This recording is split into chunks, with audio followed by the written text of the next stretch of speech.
Okay, imagine this scenario. You're having a picnic, right, by a river with a friend. Suddenly you hear someone shouting, "There's a child drowning." Oh, wow. Okay. So naturally, you both dive in, pull the Yeah. child out. But just as you catch your breath, there's another shout. Another child. Oh, You jump no. back in. And another child, and another. It's overwhelming. The river's just full of kids needing rescue. Yeah, you're just reacting frantically. Exactly. Then you look over, and your friend, they're getting out of the water, but they're heading upstream. What are they Oh, doing? okay. I see where this is going. That image, that's our hook for today's deep dive into what's called upstream thinking. It's a concept really well explored in Dan Heath's book, Upstream. Right. It's all about tackling problems before they even start. Exactly. Not just reacting when they happen. So our mission today is to give you a shortcut, really, to understanding why we so often get stuck reacting downstream, what pushes us there, and how some really visionary thinkers have managed to get upstream and actually prevent problems. And you can expect some surprising facts, some really memorable details, and hopefully a few aha moments along the way. You'll feel pretty well informed by the end. Okay, let's unpack this then. You might think, well, it's always obvious, isn't it? Go upstream, prevent the problem. Seems logical. But, our deep dive into these sources, it really shows some fascinating, kind of deep-seated reasons why we don't, why we so often end up just dealing with crises instead of stopping them before they begin. Exactly. And at its heart, the difference is pretty clear, right? Downstream actions, that's reacting after the fact. Like chasing the robber, treating the illness that's already there. Precisely. Whereas upstream efforts, they're all about stopping those things from happening in the first place. Teaching kids to swim, maybe. Or even, like the book says, a life preserver. That's kind of an upstream technology stopping a bad situation from getting worse. Yeah, that's a good way to put it. It intercepts the problem. So to make this really concrete, let's look at a great example from the sources. Expedia, back in 2012. Ah, yes, the itinerary call. Exactly. They had this huge downstream problem. 20 million customer calls every year, just asking for a copy of their flight itinerary. And at about $5 a call, that's a $100 million problem every year. Which is just staggering. And what's fascinating, like you said, is why people were calling. Yeah, it wasn't that complex, really. People mistyped their email addresses. Sometimes the itinerary went to spam. Or they just deleted it by accident. Yeah. And crucially, there was no way on the website to just, get it yourself. Right. Basic stuff, when you think about it. Fixable things causing this massive headache. So the upstream fix, well, they put in automated voice options, they tweaked email delivery to stop hitting spam filters. And importantly, they built that online tool so customers could just grab the itinerary themselves, self-service. And the impact, it was pretty immediate, right? Oh, absolutely dramatic. Those 20 million calls for itineraries, basically gone, vanished. Wow. And overall, call volume has dropped by half since 2012. It's just such a clear picture of upstream thinking in action. It really is. Simple fix, massive impact. Makes you wonder why it took so long to address a $100 million issue. Well, that leads perfectly into the next question. If upstream thinking is so powerful, why don't we do it more? Why are we always downstream? Yeah, what holds us back? The sources point to three main psychological barriers, these forces that kind of keep pushing us downstream. Okay, what's the first one? The first one is called problem blindness. It's this belief, often subconscious, that certain negative outcomes are just natural or inevitable. Like you can't do anything about it. Exactly, like treating a problem like the weather. You know it's bad, maybe you complain about it, but you fundamentally think, well, that's just how it is. That sounds almost passive. Yeah. But yeah, I can see how that happens. The sources give examples, right? Oh, definitely. Think about the New England Patriots football team back in 1999. Yeah. They were plagued by hamstring injuries, had 22 in one season, and the thinking was just, well, that's football. It happens. Problem blindness. Right, just an inevitable part of the sport. Until this sports trainer, Marcus Elliott, came in, he didn't accept it. He used data, individualized training, focused on correcting muscle imbalances. As a result. Injuries plunged, down to just 3. What seemed inevitable was totally preventable once they stopped being blind to the possibility of prevention. That's a great sports example. What about something bigger? Well, look at Chicago Public Schools. CPS. Back in 1998, their graduation rate was really low, around 49%. Yeah. And for many, the prevailing attitude was, well, that's just the reality for these kids, for the system. It's unavoidable. Problem blindness again. But then some research came out. Yeah, University of Chicago researchers in 2005. They found something really striking. Ninth grade performance was a surprisingly strong predictor of graduation, like 80% accuracy. Just from ninth grade. Yep. Specifically, kids who passed 5 full-year courses with at least a C average, they were 3.5 times more likely to graduate. Wow. So that really challenged the idea that failure was inevitable. It pinpointed a key moment. Exactly. Ninth grade wasn't just this black box of failure. It was a critical transition point, a place where you could intervene. And this blindness, it had real consequences, didn't it? Like those zero-tolerance policies. Absolutely. They ironically ended up hurting the kids most at risk. Suspending them meant they fell behind, got disconnected. And teachers sometimes thought failing kids would motivate them. Yeah, but a 14-year-old often interprets that as, I don't belong here, and they just check out. It backfires. So how did CPS overcome this blindness? They made some big shifts. They put their best teachers with the freshmen, realizing how critical that year was. They changed discipline policies. And created those support teams, right? Right, freshman success teams. Yeah. Teachers collaborating across subjects using real-time data on students, not waiting till the end of the year. And the impact was significant. Huge. Graduation rates jumped to 78%. That's an extra 30,000 graduates. It wasn't inevitable at all. It was a system they chose to fix. It also makes me think about habituation, how we just get used to things being a certain way, even if they're not great. Exactly. That's another facet of problem blindness. Like those Brazilian C-sections, doctors got so used to the system, the incentives. Where C-section rates were incredibly high, like 90% in private hospitals. Right. They were kind of blind to how abnormal it had become. It took a specific project, Parto Adequado, to make changes, policy tweaks, education to push natural childbirth rates back up. They had to make the normal seem problematic again. Which brings up naming the problem, like sexual harassment. Yeah. Before Lynn Forley coined that term in 1975, the behavior existed, but it was often just normalized. Giving it a name made it visible, undeniable. It created an obligation to act. So problem blindness is the first barrier. What's the second? The second barrier is lack of ownership.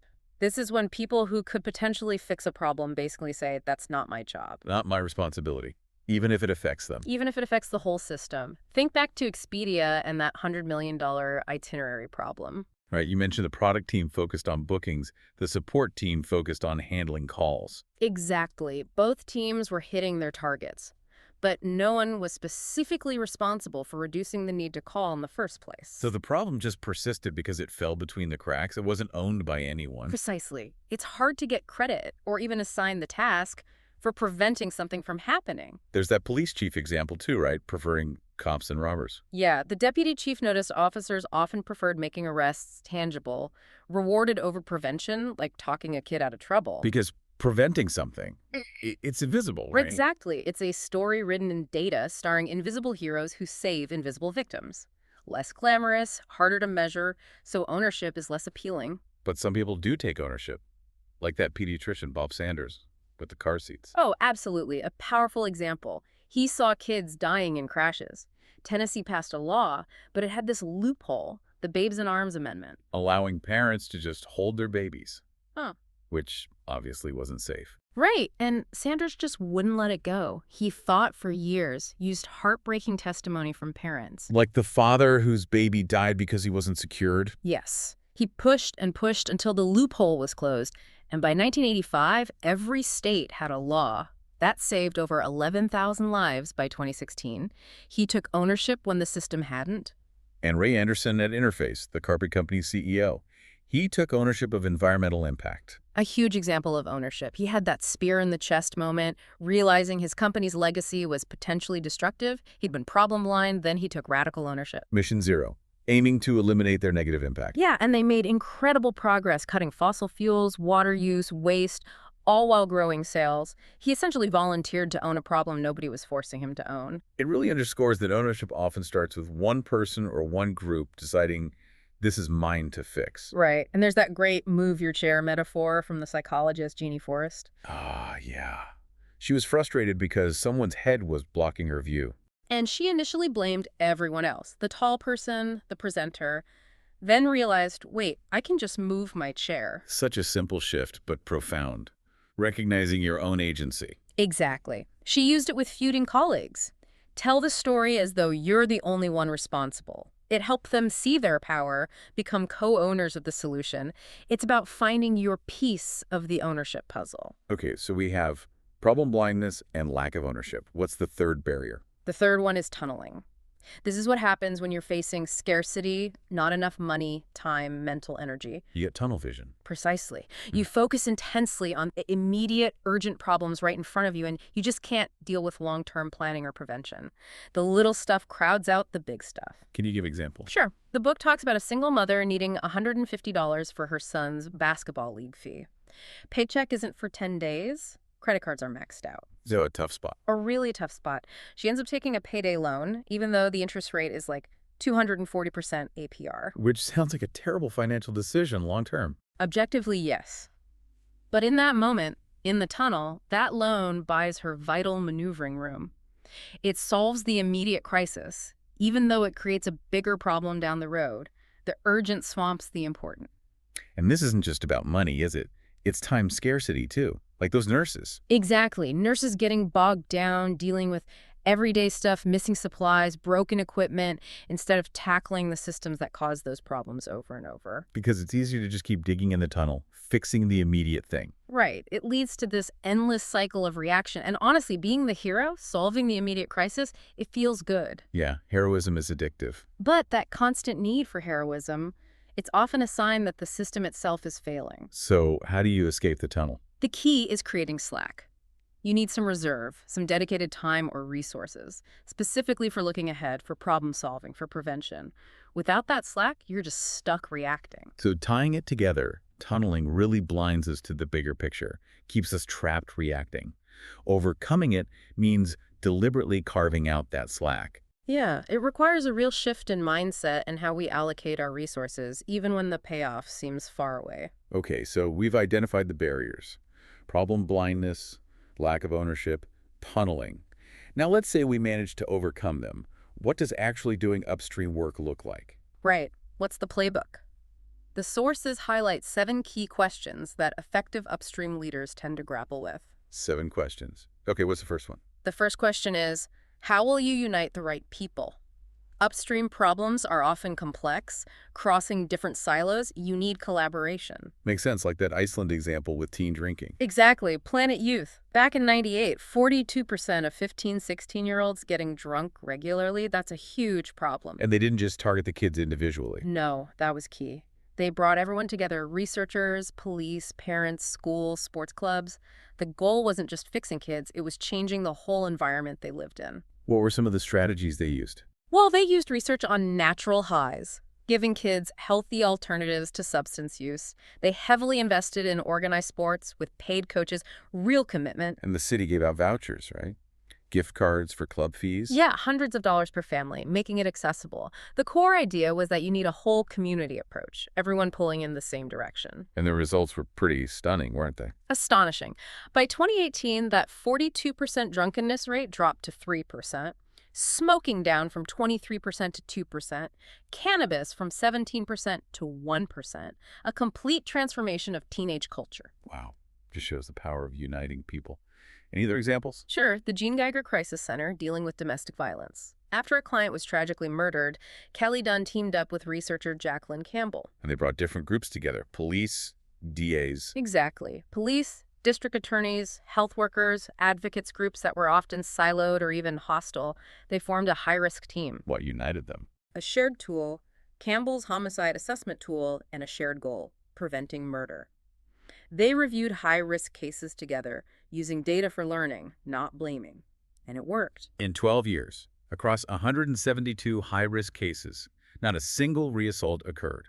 That shared purpose fueled collaboration. Incredible. It shows how finding that common ground, that shared aim, can break down silos. One more quick one on uniting people, Rockford, Illinois, and homelessness. Ah, the mayor's challenge. They shifted from just complaining about the problem. Bitch sessions, as the source called them. Right, shifted from that to collaborative problem solving. The key was creating a by-name list, knowing every single homeless individual. And they used the housing first approach. Yes. Instead of making people earn housing through treatment or jobs, they housed them immediately and then offered support services.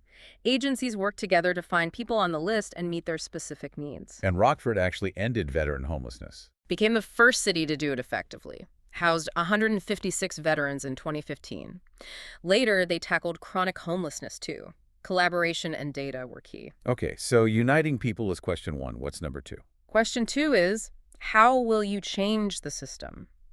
It's often not enough to just help individuals. You need to address the underlying structures. Like that public health director, Anthony Aiton, mapping life expectancy. Exactly. He found those shocking gaps, 23 years difference over just 4 miles in Cleveland. Sweden and Afghanistan in the same city, he called it. And his insight was that it wasn't just about doctors and hospitals. Right. It was everything, the whole system. Chronic stress baked into the environment due to things like lack of control, lack of opportunity. Those were the incubators of chronic stress. So how did they try to change the system? In Fresno, California, with the Building Healthy Communities initiative, they focused on changing the power inputs, empowering residents to fight for policy changes. Like getting better parks, opening school playgrounds. Yep. Creating a soccer park, students even installing air quality monitors and building an app. It was about residents reshaping the rules and resources of their own community. And this takes time, obviously. Oh, it's a long game. Hundreds of policy wins, systems changes over years. The leaders know the full benefits might not be seen for a generation. It's about fundamentally changing the conditions that create poor health. System change doesn't have to be that huge, though, right? Like the bicycle company. Yeah, Venmove. Bikes getting damaged in shipping, their system change. Print pictures of flat-screen TVs on the boxes. Because couriers would be more careful with the TV. Exactly. And damage dropped by 70–80%. Brilliant, simple system tweak. Sometimes it's about finding those clever levers. Or like adding fluoride to water supplies. Yeah. An invisible system change that prevents cavities. Perfect example. Quiet, effective, systemic prevention. Okay, question 3. Question 3. Where can you find a point of leverage? Complex problems often have points where a targeted intervention can have an outsized effect. Like the Chicago Crime Lab looking at homicides. Right. They initially thought it was all gang stuff, but analyzing the data, they found many murders stemmed from trivial disputes that escalated. Impulsivity plus guns. So the leverage point wasn't gangs necessarily, but impulse control. Exactly. Which led to the Becoming a Man, or BAM program, using cognitive behavioral therapy, CBT, to help young men manage anger, slow down their thinking in heated moments. Just weekly 1-hour sessions. Yep. And a randomized trial showed it reduced violent crime arrests by 28%. It interrupted that pathway from dispute to violence. Finding that specific leverage point was key. And we're seeing this leverage idea in healthcare too, right? With doctors asking about social needs. Yes, the social determinants of health. Doctors realizing that asking about hunger, housing, transportation is crucial. Connecting patients to resources addresses root causes, a key point of leverage for health outcomes. Some places are even training medical students by having them help families navigate these non-medical issues. Getting proximate to the real challenges. Okay, question 4. Question 4 is, how will you get early warning of the problem? Can you spot trouble brewing before it becomes a crisis? Like a smoke detector for problems. Exactly. LinkedIn had a great example with their recruiter product. Their smoke detector was customer inactivity in the first month. So if someone wasn't using the product much right away. That was the warning sign they might cancel. It allowed LinkedIn to proactively reach out, offer tips, help them succeed, and it cut churn in half, saving millions. That makes sense for a business. What about social problems, like school safety? After the tragedy at Sandy Hook, the Sandy Hook Promise program developed Know the Signs, teaching people to recognize warning signs of potential violence or self-harm isolation, troubling social media posts. And they created that anonymous tip line. Right, the Say Something Anonymous reporting system lets students report concerns safely. And it has apparently averted potential tragedies, including planned shootings. But early warning systems have challenges, don't they? Like false alarms. Absolutely. That's the dilemma of the false positive. With something like school shootings, the thinking is it's better to have too many false alarms than miss one real threat. Because the cost of missing is catastrophic. Exactly. But contrast that with, say, the thyroid cancer situation in South Korea. Overscreening led to identifying many slow-growing cancers that likely wouldn't have caused harm, resulting in unnecessary surgeries. So the tolerance for false positives depends heavily on the stakes. Okay, that makes sense. Question 5. How will you know you're succeeding? This is crucial because it's easy to fall for ghost victories. Ghost victories, what are those? Success that looks good on paper but doesn't reflect real progress, or even hides failure.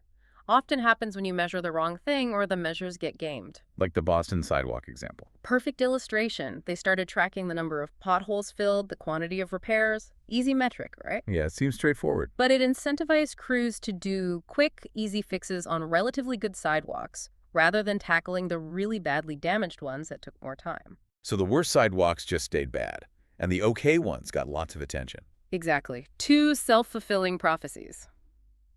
The measure drove the wrong behavior, creating a ghost victory. And the NYPD CompStat system. Crime went down, but there were issues. Crime did fall dramatically in NYC, that's undeniable. But CompStat, with its intense focus on tracking crime numbers and holding precincts accountable, reportedly led some officers to game the system Ow. by misclassifying crimes. Downgrading a serious assault to a lesser offense, for instance, to make the numbers look better and avoid penalties, the measure became the mission. So how do you avoid that? How did Chicago Public Schools avoid it with graduation rates? They used paired measures. They tracked graduation rates, yes, but also things like attendance, participation in advanced courses, and ACT scores. So looking at quality indicators too, not just the one headline number. Precisely, and the ACT scores went up alongside graduation rates, suggesting real learning gains, not just pushing kids through. It protected against a ghost victory. And there's that idea of pre-gaming the metrics. Yeah, basically anticipating how things could go wrong. Asking, could something else explain this success? Will our short-term metric really lead to long-term success? Could people start gaming this number? It's about being critical of your own measurements. Smart. Okay, question 6 is about unintended consequences, right? Yes. How will you avoid doing harm? Interventions can sometimes backfire. This is the famous Cobra effect. Named after the Cobra bounty in India. That's the one. The British offered a bounty for dead cobras to reduce the population. People responded by breeding cobras. Oh boy. When the bounty was canceled, they released their now worthless farmed cobras, and the wild population actually increased. The intervention made the problem worse. Wow. Any other examples? Well, even well-intentioned things like open plan offices, the goal was more collaboration. Yeah, makes sense intuitively. But a study found face-to-face interaction actually decreased by about 70%. People put on headphones, avoided interrupting each other to maintain focus and privacy. The exact opposite effect. It shows you really can't predict everything in complex systems. You really can't. Which is why experimentation and feedback loops are so vital. You have to try things, see what happens, and have mechanisms to learn and adjust. Like the therapist noticing bad mastectomy scars but having no way to tell the surgeons. A missing feedback loop. Exactly. Contrast that with the Summit CPA group, the remote accounting firm. They implemented a super simple feedback loop for meetings. Everyone rated the meeting. Yep, 1 to 5. And if you gave a low score, you had to say why. It created immediate data, allowed them to fix problems, and their meeting scores shot up to almost perfect. Constant learning built in. Okay, final question. Number 7. This one sounds tough. It often is. Who will pay for what does not happen? This gets at the funding challenge for prevention. The wrong pocket problem. Right. Often the entity that pays for the prevention isn't the same one that benefits from the savings down the line. The value is split across different pockets. Like Medicare and diabetes prevention. A stark example. Medicare might pay tens of thousands a year for insulin for a diabetic patient, but be unwilling to pay maybe $1,000 for a program that could prevent that person from getting diabetes in the first place. That seems crazy. Why? Because, believe it or not, one actuarial analysis argued against certifying a prevention program as cost-saving because preventing illness means people live longer. And living longer might mean other healthcare costs later. Exactly. It's a purely financial siloed view that completely misses the human value and the potential overall societal savings. Wow. Okay. What about that nurse-family partnership program? It helps new moms. Yeah, NFP provides home visits by nurses to at-risk first-time mothers. The results are amazing. Reduces preterm births, child abuse, infant mortality, even maternal crime. Huge savings for healthcare, courts, welfare. So great ROI, like $6.50 saved for every dollar spent. At least. But the program itself costs around $10,000 per participant. And the challenge is, who pays that upfront cost when the savings are spread across all those different government agencies and budgets? The wrong pocket problem again. So how did South Carolina handle it? They used a model called pay for success. Private investors put up the money for the program initially. The state only repays the investors if the program achieves specific, agreed-upon outcomes like reducing preterm births by a certain percentage, lowering Medicaid costs. Ah, So the state only pays if it actually gets the savings. It bridges the gap. Exactly. It stitches together the value from those different pockets. It's one innovative way to fund prevention. And accountable care organizations, ACOs, are another approach. Sort of similar idea, yeah. Medicare basically tells groups of doctors, if you keep your patients healthier and reduce expensive hospital visits, we'll share the money we save with you. So it incentivizes doctors to be proactive, offer more convenient hours, maybe even address things like food insecurity with food pharmacies. Precisely. It aligns the financial incentives with prevention and better ongoing care, shifting from paying for procedures to paying for health. So finding ways to make prevention pay, or at least track the value across different pockets, is key. It really is. It brings up that fundamental question. How do we move from just paying for the pounds of cure to actually investing in that ounce of prevention, especially when costs and benefits fall in different places? Okay, that covers the 7 questions. But what about problems that seem really far off, or maybe even unlikely? The chicken little problem. Right. Problems that are hard to get people motivated about because they seem distant or improbable, like Y2K. Ah, the year 2000 bug. I remember the panic. Or maybe the lack of panic afterward. Exactly. There was this massive global effort to fix code, upgrade systems, prevent potential chaos when the date rolled over. Billions were spent. And then January 1st, 2000 came and mostly nothing happened. Right, which led many people to say, see, it was all hype, never a real threat. But the people involved insisted the prevention worked. That's the key. John Koskinen, who led the U.S. effort, and others were adamant. The reason something happened is that a huge amount of work was done. It's the profits dilemma. Your successful prediction prevents the very thing you predicted. Hard to get credit for a disaster averted. That's a tough spot.